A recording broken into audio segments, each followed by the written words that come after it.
ഇതിന്റെ ഉള്ളിലേക്കൊന്ന് കടന്നു ചെല്ലൂ. നമുക്കറിയാമല്ലോ, ഈ ഫ്ലൈറ്റിൽ യാത്ര ചെയ്യുമ്പോൾ ചില പട്ടണങ്ങളുടെയൊക്കെ മേളിൽ അത് ലാൻഡ് ചെയ്യാൻ ചെല്ലുമ്പോൾ നമ്മൾ മുകളിൽ ഫ്ലൈറ്റിൽ ഇരുന്നുകൊണ്ട് ആ പട്ടണത്തെ ഒന്ന് നോക്കിക്കുക, അതിനകത്തോട് നോക്കി. എത്ര മനോഹരമാണ്, എത്ര മനോഹരമായ നാച്ചുറൽ ബ്യൂട്ടിയാണ്.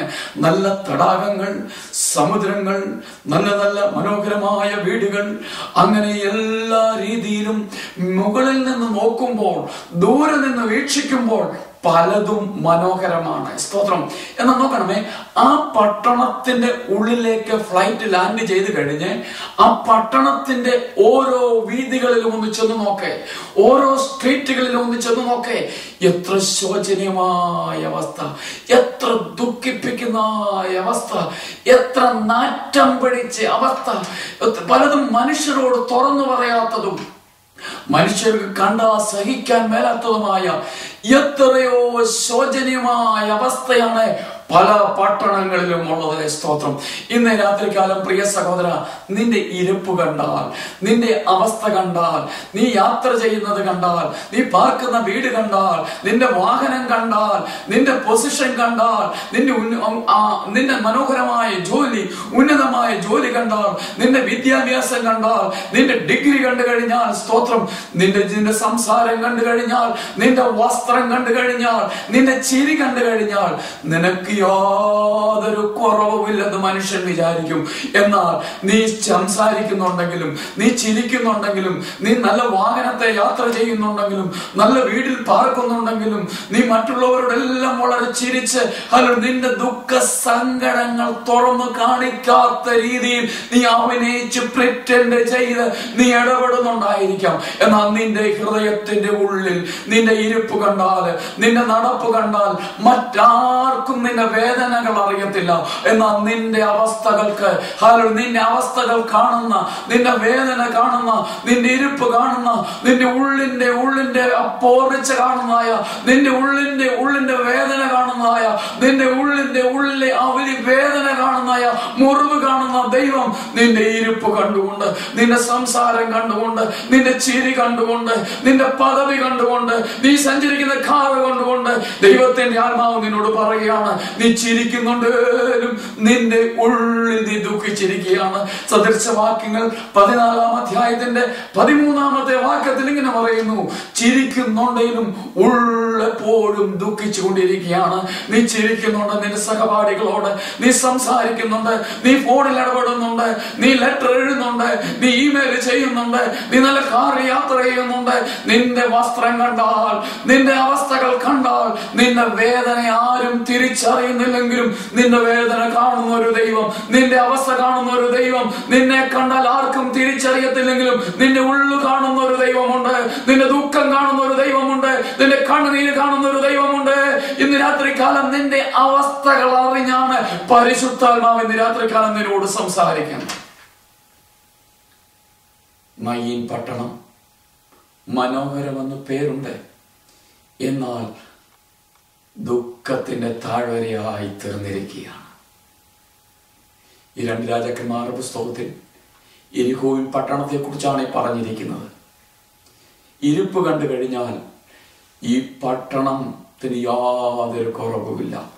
എന്നാൽ ഇവിടെ എഴുതിയിരിക്കുന്നു, അതിനകത്ത് വെള്ളം ചീത്തയും ഗർഭനാശവും സംഭവിച്ചിരിക്കുകയാണ്. സ്തോത്രം. യാതൊരു വിധമാകുന്ന പ്രൊഡക്ഷൻ, യാതൊരു വിധമാകുന്ന അപവൃത്തിയും ഒന്നും ജീവിക്കാതെ വണ്ണം, ഏത് ഒരു കുട്ടി പിറക്കാൻ പോലും സാധിക്കാത്ത രീതിയിൽ, ഏത് രീതിയിലും പ്രൊഡക്റ്റീവ് അല്ലാത്ത രീതിയിൽ, ജനിക്കാത്ത രീതിയിൽ നാശം സംഭവിച്ചും ചീത്തയായിരിക്കുന്ന ഒരു അനുഭവമാണ്.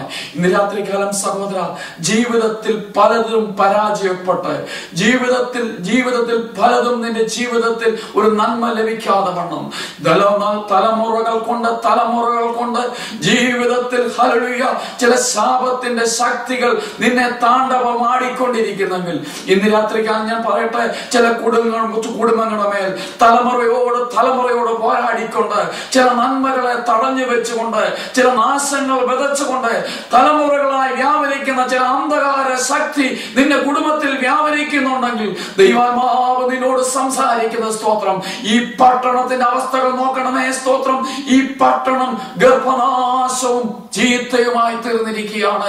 യാതൊരു വിധമാകുന്ന ഫലവും ഇവിടെയില്ല.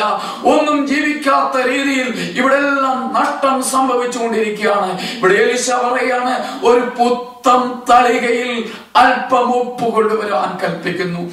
ആ പുത്തൻ തളികയിൽ കൊണ്ടുവന്ന ഉപ്പ് ആ ഉറവമേൽ ഇടാൻ പറഞ്ഞു. ഇന്ന് രാത്രികാലം പ്രിയ സഹോദര, നിന്റെ ജീവിതത്തിൽ നന്മയ്ക്കെതിരായി നന്മയുടെ ഉറവ അടച്ചു വെച്ചിരിക്കുന്ന ചില അന്ധകാര ശക്തിയുടെ വ്യാപാരങ്ങൾ, പിശാച് അഴിച്ചു വിട്ടിരിക്കുന്ന ശാപത്തിന്റെ ശക്തികൾ നിന്റെ നന്മകളെ തടഞ്ഞു വെച്ചിരിക്കുന്നെങ്കിൽ ഇന്ന് രാത്രികാലം പുത്തൻ ഉപ്പാകുന്നതായ, നിന്നെ ഉപ്പ് പോലെ പ്രയോജനപ്പെടുന്നതായ, നിന്നെ ഉപ്പ് പോലെ നിന്റെ ജീവിതത്തെ അർത്ഥമാക്കുന്നതായ, നിന്റെ ജീവിതത്തെ ഉപ്പ് പോലെ മറ്റുള്ളവർക്ക് രുചിപ്പിക്കുന്നതായ യഥാർത്ഥ ഉപ്പാകുന്ന യേശു ക്രിസ്തു ഇന്ന് രാത്രികാലം നിന്റെ പട്ടണത്തിൽ വന്നാൽ, നിന്റെ ഭവനത്തിൽ വന്നാൽ, നിന്റെ ഹൃദയത്തിന്റെ ഉള്ളിൽ വന്നാൽ, നിന്റെ ജീവിതത്തിന്റെ ശൂന്യമായ അവസ്ഥ, നിന്റെ ജീവിതത്തിന്റെ കെടുതികൾ, നിന്റെ ജീവിതത്തിന്റെ ശാപങ്ങൾ, നാളുകൾ കൊണ്ട് തടണ്ടവുമാടുന്ന അസമാധാനത്തിന്റെ അന്ധകാര ശക്തിയുടെ ബന്ധനങ്ങൾ ഇന്ന് രാത്രികാലം യേശു ക്രിസ്തുവാകുന്ന യഥാർത്ഥ ഉപ്പ് നിന്റെ കുടുംബത്തിൽ വന്നാൽ, നിന്റെ ഉള്ളിൽ വന്നാൽ, നിന്റെ ജീവിതത്തിൽ വന്നാൽ, നിന്റെ കുടുംബ ജീവിതത്തിൽ വന്നാൽ, നിന്റെ ഭവനത്തിൽ വന്നാൽ, നിന്റെ സഭയിൽ വന്നാൽ, നിന്റെ ഗ്രാമത്തിൽ വന്നാൽ, നിന്റെ പട്ടണത്തിൽ വന്നാൽ ഇന്ന് രാത്രികാലം വിടുതലാണ് ദൈവവേദന. Praise the Lord. സാക്ഷാൽ ഉപ്പാകുന്ന നമ്മുടെ കർത്താവായ യേശു ക്രിസ്തു നിന്റെ ശത്രു, നിന്റെ ജീവിതത്തിന്റെ ഉറവകളെ, നന്മയുടെ ഉറവകളെ, ഹല്ലേലൂയ, ഇനിയും ജനിക്കാതെ വണ്ണം തടഞ്ഞു വെച്ചിരിക്കുന്ന ഈ എരികോം പട്ടണത്തിന്റെ നന്മകളെ, ഉറവകളെ അടച്ചതിനെ പത്യമാക്കിയെങ്കിൽ ഇന്ന് രാത്രികാലം ജീവിതത്തിന്റെ നന്മകളെ ശത്രുവായവൻ അടച്ചു വെച്ചിട്ട്, നന്മകളെ അടച്ചു വെച്ചിട്ട് ഇനിയും ജീവിതത്തിൽ നന്മ ലഭിക്കത്തില്ല, ഇനിയും ജീവിതത്തിൽ കുടുംബത്തിൽ കുഞ്ഞുങ്ങൾ ലഭിക്കത്തില്ല, ഇനിയും യാതൊന്നും പ്രൊഡക്റ്റീവ് ആകത്തില്ല, അഭിവൃദ്ധി ഉണ്ടാകത്തില്ലെന്നും പറഞ്ഞ് നിന്റെ ജീവിതത്തിന്റെ വിവിധ മണ്ഡലങ്ങളെ, ഉറവകളെ ശത്രു അടച്ചു വെച്ചിരിക്കുന്നെങ്കിൽ ഇന്ന് രാത്രികാലം യേശു ക്രിസ്തു ആകുന്ന പുത്തൻ തളിക ലോകത്തിലേക്ക് കടന്നു വന്ന നമ്മുടെ വാഴ്ത്തപ്പെട്ട കർത്താവായ യേശു ക്രിസ്തു യഥാർത്ഥമായ ഉപ്പ് നിന്റെ ജീവിതത്തിൽ വന്നാൽ നിന്റെ ജീവിതം അർത്ഥമുള്ളതായി തീരും, നിന്റെ ജീവിതം യാഥാർത്ഥ്യമായി തീരും, നിന്റെ ജീവിതം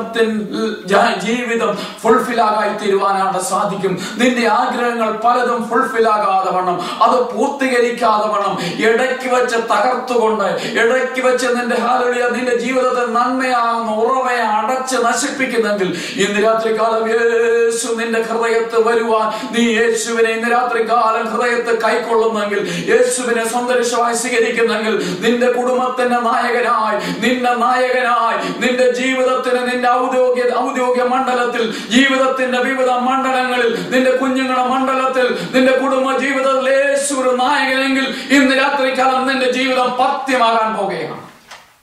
പ്രൈസ് ദി ലോർഡ്. എരികോം പട്ടണത്തിൽ നാശം സംഭവിച്ചു, പഥ്യമല്ലാതെ. സ്തോത്രം.